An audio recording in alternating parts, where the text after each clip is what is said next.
복을 주시고 또 내려주시네. 주의 영광 빛난 왕채 내게 비춰 주시옵소서. 그 밝은 얼굴 배울 때 나의 영혼 기쁘다.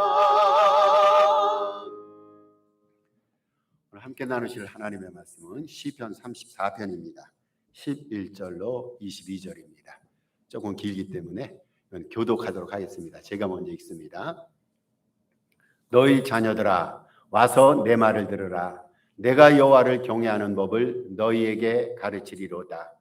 생명을 사모하고 연수를 사랑하여 복 받기를 원하는 사람이 누구뇨? 내 혀를 악에서 금하며 내 입술을 거짓말에서 금할지어다. 악을 버리고 선을 행하며 화평을 찾아 따를지어다. 여호와의 눈은 의인을 향하시고 그의 귀는 그들의 부르짖음에 기울이시는도다. 여호와의 얼굴은 악을 행하는 자를 향하사 그들의 자취를 땅에서 끊으려 하시는도다.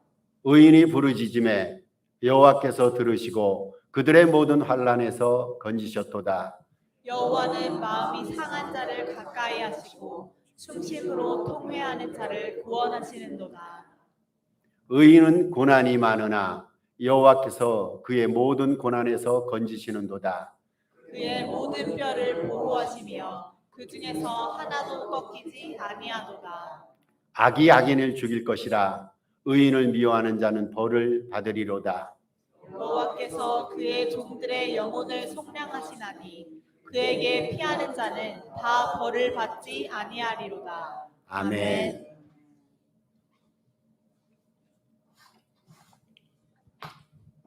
좋은 날을 살아가는 법이라는 제목을 가지고 잠시 말씀을 나눠보도록 하겠습니다. 시편 34편입니다. 시편 34편은 좀 집에 가셔서 시간 나시면 오늘은 11절부터 읽었는데 1절부터 10절까지도 마저 읽어주시길 바랍니다. 이 시편 34편은 다윗이 사울왕으로부터 위협을 받아서 도망가는 시절에 쓴 시입니다. 젊은 시절에 무려 10년 동안 사울왕은 다윗을 쫓고 다윗은 도망다니게 됩니다. 도망다녔던 장소도 다양하고 그 도망다니는 가운데 다윗의 마음이 얼마나 아프고 쓰라리였겠습니까? 젊은 시절에 한참 하나님의 일을 할 시절이고 또 나라를 위해서 뭔가를 해야 될 시기인데 끊임없이 사울은 다윗을 죽이려는 거예요. 젊은 시절을 사실은 도망자의 시간으로 다윗은 보내게 됩니다. 특별히 다윗이 망명하던 시절이 있었어요. 그 이스라엘 백성들과 늘상 대적 관계에 있는 블레셋 있지 않습니까? 블레셋 땅으로 다윗이 망명을 가게 됩니다. 오죽하면은 그 대적의 땅에 망명으로 갔겠어요. 그 정도로 못 사는 지경이었어요. 살기 힘들고 너무너무 다윗이 어려워서 망명을 하고 있는데 그때 가드왕, 그 가드라는 지역의 왕이 있는데 아기스입니다. 그 왕의 이름이 아기스인데 아기스 왕의 밑에서 다윗이 나름대로 보호를 받고 있었던 거예요. 참 생각해 보세요. 이거 참 묘하지 않습니까? 블레셋은 이스라엘을 괴롭히는 나라인데 사울왕으로부터 위협을 받아서 다윗이 이스라엘의 대적인 블레셋으로 망명을 갔어요. 망명을 가서 그 가드라는 지역에서 왕이었던 아기스 왕의 일정의 보호를 받고 있습니다. 그런데 다윗이 거기서 이렇게 힘이 발흥하고 커가니까 이 가동했던 아기스가 그 다윗을 여러 가지 면에서 위협 인물로 또 이렇게 알게 되고 취급을 하게 됩니다. 그래서 다윗은 목숨을 부지하기 위해서 미친 척을 합니다. 다윗이 어떤 사람입니까? 굉장히 스마트한 사람이 아닙니까? 시편 굉장히 많은 편을 저수를 했고 하나님의 은혜를 받은 사람이고 대단한 사람 아닙니까? 군인의 정치가 왕에다가 이런 다윗이 미친 척을 하면서 목숨을 겨우 부지하는 거예요. 그때를 회상하면서 이 시편 34편이 쓰였단 말이죠. 다윗의 인생 여정에서 가장 절박하고 어렵고 힘들 때예요. 그리고 어떤 면에서는 스스로 그 모멸감을 느끼던 그러한 때입니다. 그때 하나님께서 목숨을 건져주시고 은혜를 베풀어 주셨죠. 그래서 그 시절을 다윗이 회상하면서 자신을 구원해 주신 하나님의 은혜를 찬양하는 시가 시편 34편입니다. 그래서 이 시편 34편을 읽어보면요, 우리 삶 속에서도 어려움과 공공이 왜 없겠어요? 다윗에게 있었던 어려운 시절에 하나님의 은혜를 베풀어 주셔서 다윗을 구원해 주셨다면 우리는 이 시편을 통해서 역시 여전한 사랑과 동일한 은혜로 우리의 삶을 지도하시고 인도하시는 하나님의 구원의 손길을 우리도 찾을 수가 있고, 그래서 하나님 앞에 감격 가운데 영광을 돌릴 수가 있습니다. 다윗은 1절에서 11절까지 해서 하나님은 자신을 의지하는 자들, 자신을 신뢰하는 자들에게 구원을 베풀어 주시는 지극히 좋으신 분이기 때문에 그를 경배하고 찬양할 것을 아주 힘있게 강청하고 힘있게 외칩니다. 그 다음부터 오늘 본문 11절부터 22절까지는 하나님을 경외하는 자에게 하나님께서 복을 주시는데, 하나님을 제대로 섬기는 자에게 하나님께서는 복을 주시는데, 어떻게 우리가 그 복을 누릴 수 있으며 어떻게 주어진 날들을 기쁘고 즐겁게 살아갈 수 있는가라는 것을 우리에게 교훈해 주고 있어요. 여러분, 오늘날 이 세상은 정말로 대단한 세상입니다. 첨단 기술, 첨단 지식, 첨단 과학을 통해서 지구상에 수없이 많은 것이 이루어졌어요. 불과 몇 년 전에는 생각하지 못했던 일들이 현실로 이루어지고 있습니다. 19세기, 20세기에 이루어져서 얼마나 많은 지식과 정보량을 가지고 우리 인류가 많은 일을 해냈습니까? 과학이 첨단을 걷고 있어요. 기술과 그리고 여러 가지 지식이라든지 하는 것이 인간이 상상할 수 없을 정도로 개발이 되고 있단 말이죠. 그렇다면 당연히 우리의 살아가는 날들은 좋은 날이 되어야 되고 행복한 날들이 되어야 돼요.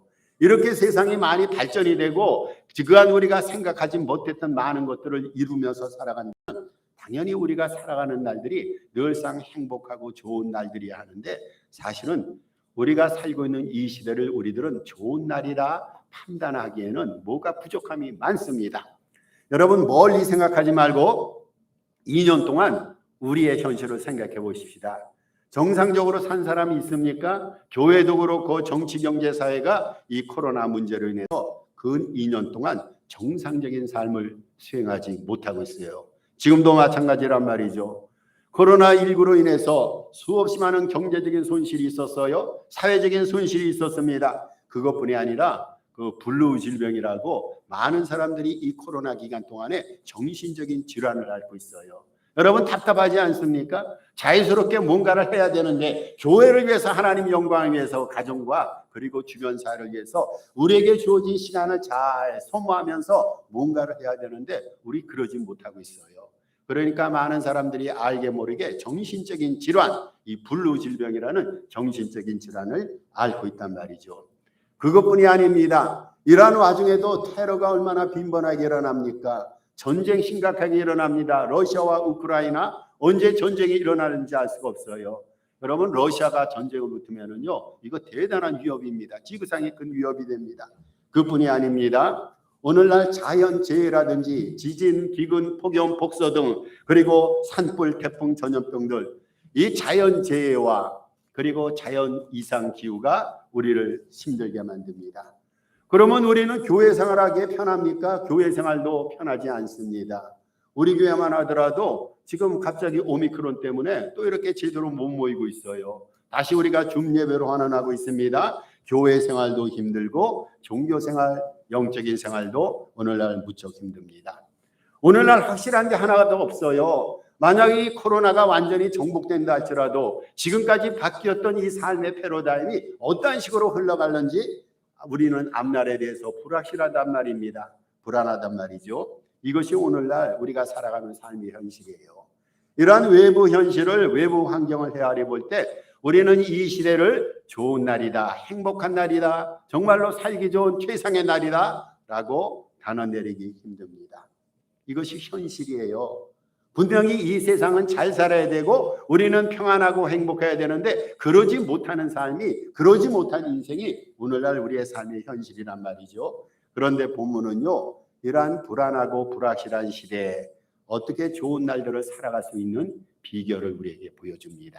여러분, 그래서 말씀이 우리에게 필요한 거예요. 오늘의 말씀은 삶의 상황이 외적인 여건과 상황이 우리로 하여금 편안한 삶을 허락하지 않는다 할지라도 그럼에도 불구하고 내적으로 우리의 영혼과 우리의 진실한 삶이 어떻게 평안하고 행복하게 살 수 있는가, 그 비결과 교훈을 오늘 본문이 우리에게 알려주고 있습니다. 12절에서 시인이 이렇게 묻습니다. 물음으로 시작합니다. 물음으로 시작하는데 이렇게 묻습니다. 생명을 사모하고 연수를 사랑하여 복받기를 원하는 사람이 누구뇨? 라고 묻습니다. 12절 말씀을, 이 물음을 통해서 얘기가 시작이 되고 있어요. 이것을 메시지 성경, 여러분, 메시지, 현대인을 위한 성경이 있고 뭐 여러 가지 성경 종류가 있는데 메시지 성경이라 했는데 메시지 성경에서는 12절을 이렇게 번역하고 있어요. 인생을 즐겁게 살기를 바라는 자, 날마다 좋은 일이 끊지 않기를 바라는 자 누구뇨? 오늘 우리 읽은 12절의 말씀을 메시지 성경에서는 이렇게 번역하고 있는데 저는 현대인들에게 이 번역이 굉장히 좋은 번역이라 생각합니다. 인생을 즐겁게 살기를 바라는 자, 여러분, 우리가 즐겁게 살기를 바란단 말이죠. 날마다 우리의 삶 속에서 좋은 일이 끊지 않기를 바랍니다. 이것이 오늘날 우리의 소원과 바람이에요. 그런데 현실은 그러지 못합니다. 그런데 감사하게도 오늘 본문 말씀은 인생을 즐겁고 행복하게 살기를 바라는 자에게 그러한 삶이 현실적으로 가능하고 그러한 삶이 우리의 삶 속에 도래할 수 있음을 오늘 본문은 우리에게 알려주고 있어요. 그래서 이 말씀을 번역하면요, 이 12절을 우리가 이렇게 말할 수가 있습니다. 어떻게 해야 건강하고 복되고 좋은 일들로 가득한 좋은 날들을 살 수 있겠는가? 라는 질문이 바로 이 말씀에 대한 해석이 됩니다. 여러분, 우리 기독자들은요, 외부의 고난과 시련 그리고 역경의 짐을 지고 있는 중에도 좋은 날들을 살아갈 수 있는 존재들입니다. 이게 우리에게 주어진 하나님의 축복이 아닙니까? 세상 사람들은 못 살겠다 아우성이 있는데 그 삶의 여정 속에서도 우리는 행복한 삶을 살 수가 있어요. 이게 믿음의 힘이에요. 이게 하나님의 능력이고 구원의 역사하심입니다. 만약에 우리가 세상 사람처럼 정말로 못 살 수밖에 없는 상황 속에서 인생을 못 산다고 말하면 예수 믿는 사람과 그렇지 못한 사람의 차이가 뭐냐 그거예요. 뭔가 우리는 달라도 달라야 되지 않습니까? 뭔가 우리는 하나님의 축복을 받아야 되지 않습니까? 그 하나님의 축복이 못 살 것 같은 세상에서도 행복한 날, 좋은 날들을 우리에게 가져다 주는 것, 이것이 믿음의 역사고 하나님의 은혜인데 오늘 본문이 그것을 읽어주고 있어요. 어떻게 해야, 여러분, 우리가 살고 있는 시대가 어떻게 해야 우리의 날들이 즐겁고 좋은 날들이 될 수 있을까요? 어떻게 해야지? 4가지 오늘 본문은 그것 교훈을 줍니다. 첫째로 말을 조심해야 됩니다. 말을 조심해야 됩니다. 13절에서 이렇게 말합니다.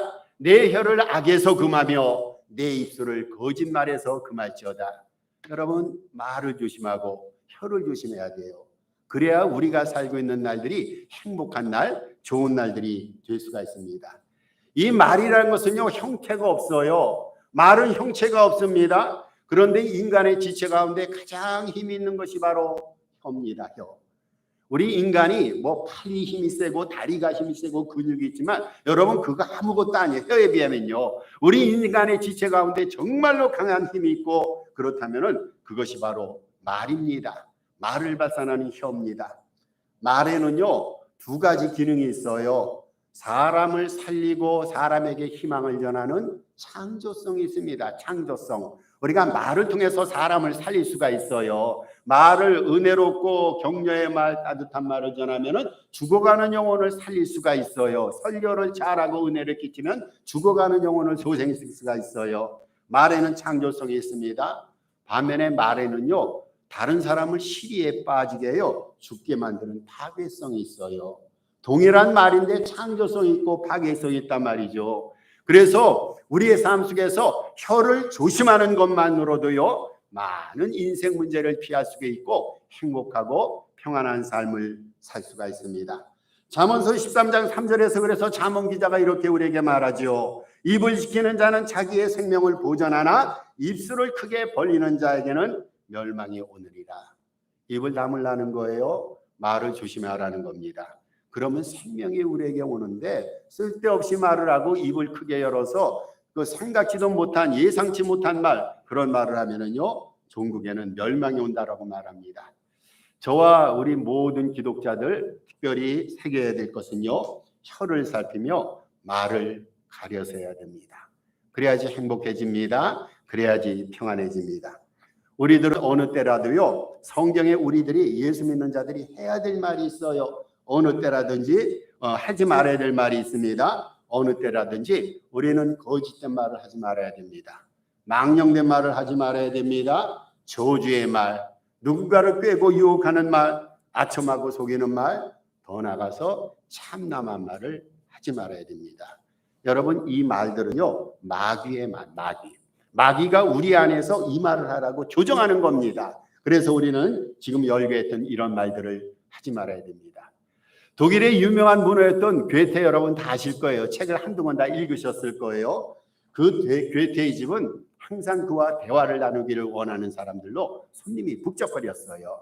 그러니까 괴테의 집에 오는 사람들은요, 직업군이 굉장히 다양합니다. 여러 계층의 사람들이 옵니다. 그런데 그들 가운데는요, 대화를 나누기 위해서 괴테의 집에 오는데 주로 그 대화가 남을 험담하거나 음담패설하거나 대화의 대부분이 이런 사람들이 있었어요. 이런 사람들이 그 대문호였던 인격자였던 괴테의 집에 찾아와서 괴테가 그 말을 들었단 말이죠. 괴테는 그런 부류의 사람들이 이제 집을 방문해서 집을 떠날 때 정중히 타리며 이렇게 말했답니다. 참 괴테가 지혜롭게 말했어요. 휴지나 음식 부스러기를 저희 집에 흘리는 것은 괜찮습니다. 그러나 더러운 말을 흘리는 것만은 안 됩니다. 그런 말들은요, 갈 때, 여러분이 가실 때 다 주워 가십시오. 그리고 다시는 그런 말들을 가지고 저희 집에 오지 마십시오. 이런 말들은 공기와 행복을 더럽히는 것입니다. 우리가 마귀가 우리에게 하라고 속삭이는 말을 증거하게 되면요, 우리가 살고 있는 삶의 자리 공기가 나빠져요. 전염이 돼서 행복이 사라지게 됩니다. 반면에 예수 믿는 사람들이 해야 될 말이 있어요. 예수 믿는 사람, 성도들이 해야 될 말은 여러분 아름답고 참된 말을 해야 됩니다. 어렵고 힘들어도 우리는 참된 말을 해야 됩니다. 친절한 말을 해야 됩니다. 따뜻한 말을 해야 됩니다. 예수 믿는 자에게서 나올 언어라면 은혜로운 말이에요. 은혜가 되는 말을 해야 됩니다. 여러분 덕이 되는 말을 해야 됩니다. 안 된다기보다는 할 수 있다라는 긍정적인 말을 하고 창조적인 말을 해야 됩니다. 옛날에 해봤는데 앞으로 해도 안 될까라는 것보다도 옛날에는 실패했지만 지금은 할 수 있을 거야 라는 창조적이고 긍정적인 말을 한다면 그 삶의 자리에 많은 사람들에게 힘이 되고 도전이 될 줄 알아요. 여러분, 우리는 말을 할 때요, 친절한 말을 해야 됩니다. 따뜻한 말을 해야 됩니다. 동일한 언어를 할지라도 자기 얘기하는 사람이 있어요. 냉정하게 얘기하는 사람이 있는데 예수 믿는 사람은 그 분위기 속에서 친절하고 따뜻한 말, 은혜롭고 덕되는 말을 해야 됩니다. 이런 말들은요, 성령이 우리 영혼 속에 심어준 말이에요. 마귀도 우리의 영혼 속에, 우리의 마음 속에, 생각 속에 말을 심어줍니다. 성령도 역시 심어줍니다. 성령의 말을 듣고 성령께서 시키는 말을 해야 됩니다. 성령의 말은 인생과 삶을 유익하게 만들며 스스로를 명예롭게 만들며 우리의 날들을 좋은 날들로 만들어가는 거예요. 우리가 예수 믿는 사람들로서 해야 될 말들을 응당했을 때 얼마나 여러분 행복합니까? 살아가는 그 삶의 거처가 평안해지고 날마다 좋은 날이 도래될 줄로 믿어요. 둘째로, 좋은 날을 살기 위해서 화평을 도모해야 됩니다. 화평 두 번째입니다. 14절에서 그래서 오늘 본문 기자가 이렇게 말하죠. 악을 버리고 선을 행하라. 화평을 찾아 따르지어다. 화평을 도모하라고 말합니다. 여러분, 사람은 애초부터요, 관계지향적인 존재예요. 관계지향적인 존재. 우리가 창조될 때는요, 하나님의 형상으로 지어져서 하나님과 관계를 맺고 살아가는 영적인 존재란 말이죠. 우리는 애초부터 영적인 존재로 지어졌어요. 하나님과 관계를 맺는 존재입니다. 그뿐이 아닙니다. 우리는 모든 사람과 더불어 살아가는 사회적인 존재입니다. 하나님과 관계를 맺고 살아가는 영적인 존재이며 사람들과 관계를 맺고 살아가는 사회적인 존재입니다. 그뿐이 아니죠. 우리는 자연과 관계를 맺고 있어요. 우리 주님께서 인간을 창조하신 후 뭐라고 말씀하십니까? 자연을 다스리고 잘 관리하라고 그랬어요. 여러분, 우리는 자연을 개발의 명령으로 무분적으로 분분별하게 파괴하는 것이 아니라 자연 친화적인 존재로서 삶을 누려야 됩니다. 이토록 우리 인간들은요, 관계지향적인 존재예요. 우리가 멀리해야 될 존재는 하나밖에 없어요. 우리는 마귀를 멀리해야 됩니다. 우리는 그의 쫄병인 귀신들을 멀리해야 됩니다. 마귀와 악령들을 제외하고 우리는 모든 사람들, 모든 일과 더불어 화평을 도모해야 됩니다. 여러분, 우리가 화평을 구하며 살아간다면 매일매일이 행복한 거예요. 왜 이 세상이 어렵고 힘듭니까? 화평의 관계 문제가 아닙니까? 여러분, 우리가 교회 생활하면서 신앙적으로 시험을 받아요. 하나님으로부터 시험을 받습니까? 아니란 말이죠. 교우들로부터 시험 받아요. 목사로부터 시험받고 장로로부터 시험받고 관계 문제가 제대로 되어 있지 않으면 좋은 신앙이 망가지고 무너질 때가 얼마나 많이 있습니까? 이러한 관계 문제가 인생의 성공과 행복의 가장 중요한 요소임을 깨달아서 우리는 화평을 도모해야 됩니다. 먼저 우리는 죄로 인해서 불화했던 하나님과 화평을 도모하는 거예요. 십자가 보혈을 의지하면서 하나님 앞에 회개하고 가까이 나가서 하나님과 다시 평화관계를 수립합니다. 여러분, 우리 식구들 가운데 불편했던 관계 식소들이 있습니까? 그 관계를 회복해야 됩니다. 식소들과 지체들과의 관계를 회복해야 됩니다. 우리 교우들과의 관계도 회복해야 됩니다. 더 나아가서 이웃들, 지인들과도 평화롭게 보내야 됩니다. 그래야 인생이 행복해지고 그래야 인생이 좋은 날, 아름다운 날을 살 수가 있습니다. 그래서 히브리서 12장 너무나 우리가 잘 알고 있는 기절입니다. 12장 14절에서 히브리 기자가 이렇게 우리에게 권합니다. 모든 사람과 더불어 화평함과 거룩함을 따르라고 했어요. 우리가 추구해야 될 두 가지 것이 있어요. 화평입니다. 또 하나는 거룩입니다. 여러분, 화평하면요, 좋은 날, 행복한 날을 살 수가 있는데 어떻게 화평할 수 있습니까? 화평하려면 상대방의 입장이 되어보면 압니다. 남의 신발을 신어보는 거예요. 상대방 속에 내가 들어가면요, 화평할 수가 있어요. 또한 스스로를 녹아지며 스스로를 녹이며 자신을 버려서 제맛을 내는 소금처럼 먼저 희생할 때 주변과 화평케 됩니다. 그래서 예수님께서 그런 말씀을 하셨어요. 마가복음 9장 50절에서 너희 소금을 두고 서로 화목하라. 소금을 두고 화목하라고 그랬어요. 여러분, 이 기절 늘상 암송하시길 바랍니다. 왜 소금을 두고 화목해야 됩니까? 소금은 녹아지고 희생하는 거예요. 내가 녹아지고 내가 희생되고 내가 버려진다면요, 그 자리에 평화가 오게 돼 있어요. 자기를 주장하면 자기를 고집하면요, 다툼과 갈등과 싸움밖에 없습니다. 그래서 주님께서는 소금이라는 귀한 물체를 근거로 해서 화평함을 우리에게 선언하셨어요. 또 화평하기 위해서는요, 먼저 양보하면 됩니다. 양보하는 거예요. 세상을 살아가면서요, 저는 그런 생각을 가져요. 50보 100보의 모든 인간들, 참 저 사람 똑똑한 줄 알았는데 어느 날 보니까 바보스러운 면도 있어요. 인생은 50보 100보예요. 그것이 영생과 진리에 관한 문제가 아니고 주변적인 문제, 지역적인 문제라면 먼저 양보하면요, 화평이 오게 됩니다. 평화가 오게 됩니다.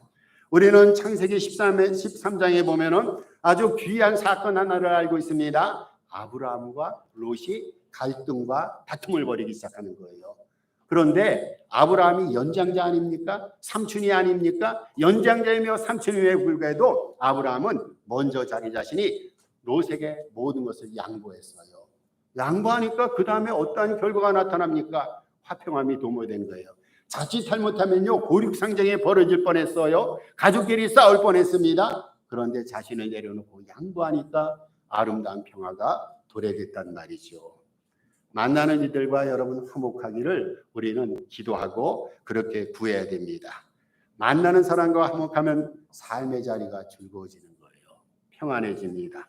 더 나아가서 우리가 화목을 도모하죠. 그러면요, 우리가 화목을 도모하면요, 우리는 하나님의 자녀로 일컬어짐을 받습니다. 예수님 말씀입니다. 그래서 예수님께서 그 유명한 산상수훈 마태복음 5장 9절에서 이렇게 말씀하시죠. 화평케 하는 자는 복이 있나니 그들이 하나님의 아들이라 일컬음을 받을 것이라고 했어요. 우리가 화평을 구하면요, 우리는 누가 됩니까? 하나님의 자녀가 되는 거예요. 하나님의 아들, 하나님의 딸이 됩니다. 하나님 및 모든 이들과 화평해 지내며 우리의 살아가는 날들을 좋은 날로 만들어 가시는 저와 여러분 되시기를 주님의 이름으로 부탁을 드립니다.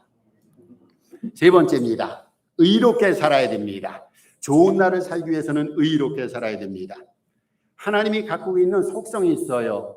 이게 성경 공부 시간은 아닙니다만은 하나님에게는 절대적인 속성이 있고 상대적인 속성이 있어요. 하나님의 절대적인 속성은요, 우리가 하나님 앞에 아무리 달라고 해도 하나님이 안 주시는 겁니다. 예를 들어서 하나님의 전능성, 하나님의 영원성, 하나님의 편재성, 이거는 하나님만 갖고 있는 속성이에요. 이것을 절대적인 속성이라 말합니다. 두 번째 속성은 상대적인 속성이에요. 상대적인 속성은 하나님과 우리 사이에 공유할 수 있는 속성이, 나눌 수 있는 속성이에요. 하나님께서 당신의 성품을 우리에게 나눠줄 수 있는데 그것을 상대적인 속성이라 말합니다. 그 상대적인 속성 가운데 의로움이 있어요. 의로움. 하나님은 의로운 분 아닙니까? 그런데 그 의로움을 하나님께서는 우리에게 나눠주시는 거예요. 그래서 하나님께서 의로운 분이시고 그 의로우신 하나님께서도 우리가 의롭게 살아가기를 원하십니다. 그래서 유명한 성경 구절 또 한 구절이 있어요. 아모스 5장 24절에서 아모스 선지자가 이렇게 말합니다. 오직 정의를 물같이 공의를 마르지 않는 강같이 흐르게 할지어다 라고 말합니다.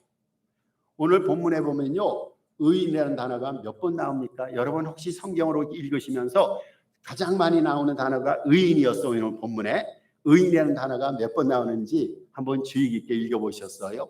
4번 나옵니다. 4번. 11절의 분량이 오늘 11절서부터 22절이니까 11절입니다. 규절 전체가. 거기에 의인이라는 단어가 무려 4번이 나옵니다. 그러니까 이 단어가 굉장히 중요한 거예요. 의롭게 살라는 것이 얼마나 중요한 말입니까? 4번이 등장하는데 여기 가운데 3번은요 하나님의 축복과 함께 나옵니다. 4번 나오는 의인이라는 단어 가운데 3번이 하나님의 축복과 함께 나와요. 다시 말해서 우리가 의롭게 살면요 하나님의 축복을 받는다는 거예요. 이러니 우리가 불의하게 살아서는 안 된단 말이죠. 예수 믿는 사람들은 의롭게 살아야 되는데 특별히 15절에 보니까 오늘 시인이 이렇게 말합니다. 여호와의 눈은 의인을 향하신다고 했어요. 15절입니다. 우리가 의롭게 살면요 하나님의 눈동자가 어디를 향한다고요? 우리를 향하는 거예요. 우리 산호세 동산교회가 의로운 교회라면요 하나님의 눈동자가 산호세 동산교회에 있어요. 저는 이 구절이 참 은혜가 됩니다. 하나님이 우리를 보신다는 거예요. 하나님이 우리를 감찰하신다는 겁니다. 내 연약함, 아픔, 눈물, 고통 하나님이 다 아신다는 거예요. 하나님이 나에게 관심을 가졌다는 거예요. 이거보다 여러분 행복한 일이 있습니까? 만왕의 하신 하나님께서 지극히 적은 나에게 관심을 쏟으시고 내 일거수일투족을 주시한다는 거예요. 하나님이 우리를 보신다는 겁니다. 어떨 때요? 의롭게 살아갈 때. 반면에 불의한 자에게는 하나님이 심판이지 그렇게 사랑의 마음을 가지고 감찰하시지 않습니다. 또 17절에 이렇게 말합니다. 의인이 부르짖음에 여호와 하나님께서 들으신다. 하나님이 우리를 보십니다. 의롭게 살 때. 그런데 그 하나님께서는 우리의 간구와 부르짖음을 듣는다고 했어요. 기도를 응답해 주신다는 거예요. 의로운 자가 하나님 앞에 기도할 때는요 그 기도가 응답받아요. 불의한 자가 죄를 청산하자고 하나님 앞에 기도하면요 기도가 하늘에 올라가다가 죄의 담에 맞아서 기도가 떨어지게 됩니다. 하늘에 보자 상달 안 된단 말이죠. 의인을 하나님께서는 눈동자같이 주시하십니다. 의인의 기도를 우리 하나님이 들어주십니다. 이게 축복 아닙니까? 하나님이 우리의 기도를 들어주시는데 여기에 하나님이 우리의 기도를 들어주시는데 우리가 살아가는 게 아닐까요? 얼마나 감사합니까? 감동 중 하나는요 기도응답이 있어요. 기도응답. 기도하는 대로 응답받으면 얼마나 좋을까요? 저는 기도응답을 많이 받았던 사람 여러분도 아실 거예요. 5만 번 이상의 기도응답을 받았대요. 조지 밀러라는 사람입니다. 5만 번 정도는 아니더라도 한 5천 번 정도만 기도응답 받으면 얼마나 좋을까요? 기도응답이 신앙생활의 묘미란 말이죠. 참 감격스럽고 감사할 거예요. 또 19절에 의인에게 주는 하나님의 축복이 있어요. 의인은 고난이 많으나 여호와께서 그의 모든 고난에서 건지시도다 했어요. 여러분 우리가 고난을 받아요. 예수 믿는다고 해서 이 세상의 불행한 사건들 사연들이 예수 믿는 사람만 피해가는 것이 아니죠. 우리 교우들 가운데서도 육신적으로 연약한 사람, 우리 병 걸려요. 여러 가지 아픈 삶의 고통과 삶의 여러 가지 아쉬운 것들 우리 경험합니다. 의인들도 고난을 받아요. 고난의 시간이 있어요. 여러분, 그런데요, 불신자들은 삶의 위경 때 스스로 해결하다가 더 깊은 공궁에 처하지만 의인들은 하나님 앞에 맡기는 거예요. 여러분, 아플 때 어떻게 하십니까? 우리 하나님 앞에 맡깁니다. 해결도 안 되는 인생의 문제, 그거 여러분 어떻게 해결합니까? 하나님 앞에 맡기는 거예요. 하나님 앞에 맡길 때 우리 하나님께서 들으시고 그것을 해결해 주신단 말이죠. 고난이 있으나 그 고난 속에서 하나님은 우리를 건지신다고 했어요. 불신앙인들은요, 삶에 어려움이 있을 때 스스로 해결하다가 더 깊은 어려움의 수동성으로 빠집니다. 그런데 우리는요, 그거 하나님 앞에 맡겨요. 의인들은 내 스스로 해결 못한다는 것을 알고 있어요. 나의 부족함과 연약함을 알고 하나님 앞에 맡기고 하나님 앞에 믿음으로 맡길 때 하나님께서 모든 인생의 고난과 어려움으로부터 우리를 건져주시는 겁니다. 여러분, 이게 믿음 아닙니까? 주님 나 할 수 없어요. 그러나 주님은 하실 수 있습니다. 주님 앞에 맡깁니다. 맡길 때 하나님의 손길이 나를 구원해 주신다는 것, 확신하는 것, 이게 진정한 믿음입니다. 이처럼 하나님께서는요, 믿음 안에 거하는 자에게 늘 감찰자가 되십니다. 응답자가 되십니다. 구원자가 되어주십니다. 그래서 우리가 의롭게 사는 거예요. 의롭게 살면요, 개인이 영광 중에 빛나고 하나님이 은혜를 더 베푸십니다. 여러분, 교회가 의로운 교회라면 하나님께서 이 교회를 축복해 주시지 않을까요? 의로운 가정을 하나님께서는 문을 열어주시는 거예요. 의로움은 하나님의 영광을 드높이고 하나님의 존귀함을 나타냅니다. 그런데 죄는요, 모든 삶에서 수치를 가져다 준 채 추락하게 만듭니다. 의롭게 살아야 됩니다. 우리 정직하게 살아야 됩니다. 서로 신뢰하며 살아야 됩니다. 그래야지 우리가 살고 있는 삶의 자리가 이게 좋은 자리가 되고 우리가 살아가는 삶의 날들이 좋은 날이 될 줄로 믿습니다. 그래서 잠언서 4장 18절에서 잠언서 기자가 이렇게 말하죠. 의인의 길은 돋는 햇살 같아서 크게 빛나 한낮의 광명에 이른다고 했어요. 한낮의 광명, 돋는 해 같아서 한낮의 광명, 이러한 한낮의 광명의 삶을 사는 저와 여러분이 되었으면 좋겠어요. 마지막입니다. 죄를 통해하는 것입니다. 죄를 통해하는 것. 이것이 우리의 날들을 좋은 시대, 좋은 날들로 바꿔갈 수 있는 비결이에요. 18절에서 이렇게 말하죠. 여호와는 마음이 상한 자를 가까이 하시고 충심으로 통해하는 자를 구원하시는도다. 마음이 상한 자를 가까이 하신다고 그랬어요. 여러분, 마음이 상한다는 것은 죄로 인해 근심한다는 거예요. 세상 염려 때문에 근심하는 것이 아니라 내가 죄를 지어서 영원히 근심이 되는 거, 이것이 마음이 상한 상태예요. 그런데 이 마음이 상한 자를 하나님이 가까이 하신다고 그랬어요. 어떤 사람은 죄를 범해도요, 양심의 화인을 맞았는지 그 죄에 대해서 무감한 사람이 있어요. 그러나 진정한 의인, 진정한 믿음은요, 죄를 졌을 때 마음이 상합니다. 마음이 아픕니다. 내가 왜 죄를 졌는가? 그래서 이 상한 마음을 갖고 하나님 앞에 나가는 거예요. 그때 하나님께서 쓰다듬어 주시고 위로해 주십니다. 또 통회한다는 것은요, 죄에 대해서 마음 아파하면서 그것을 절절히 회개하는 것입니다.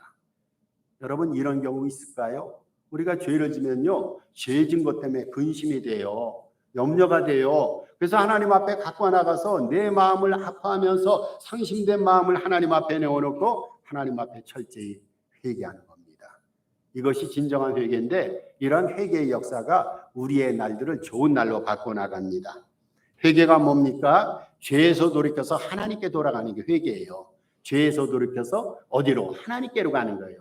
죄를 회개는 했는데, 죄를 돌이키고 뉘우치긴 했는데 하나님께로 돌이키지 않으면 그것은 회개가 안 됩니다. 이건 후회하는 거죠. 후회하는 거. 후회와 회개는 다릅니다. 회개는요, 두 가지 종류가 있어요. 하나는 구원에 이르는 회개가 있고 하나는 성결에 이르는 회개가 있습니다. 우리 예수 믿는 사람들은 믿음으로 이미 구원을 받았기 때문에 첫 번째 회개가 필요 없어요. 구원받기 위해서 필요한 회개는 이미 우리가 끝냈어요. 그런데 문제는요, 성결과 거룩과 온전함을 가로막는 범죄를 우리는 수시로 지면서 믿음의 진보를 이루지 못한 채 시험받고 영혼 휘청거릴 때가 참 많이 있습니다. 구원은 받았는데 믿음이 더 이상 안 자라는 거예요.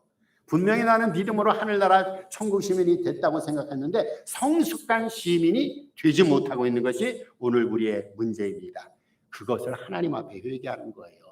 단지 구원받았음에 그치는 것이 아니라 구원을 받아서 좀 더 거룩하고 좀 더 성결하고 좀 더 온전한 삶을 향해서 지금까지 그것을 방해했던 온갖 죄들을 회개하고 하나님께서 우리에게 보여주시는 신앙의 목적 지점인 성결을 향해서 걸어가는 것이 우리 믿음의 여정이란 말이죠. 여러분, 우리는 예수를 믿으면서도요 죄를 많이 짓고 있어요. 그 죄들이 이런 겁니다. 하나님의 뜻보다는 자신의 확신을 쫓는 죄가 있어요. 하나님보다는 세상을 벗한 죄가 있습니다. 하나님보다는 시류라든지 여론이라든지 유행을 따라가는 죄가 있어요. 어떤 사람은 하나님보다 앞서가는 사람이 있습니다. 멀찍하게 분주하고 바쁘게 앞서가는 죄도 있어요. 그리고 하나님 도움 없이도 스스로 할 수 있다 여기는 죄, 이러한 죄들을 예수 믿는 우리들도 범하고 산단 말이죠. 여러분, 이것을 우리가 하나님 앞에 회개해야 됩니다.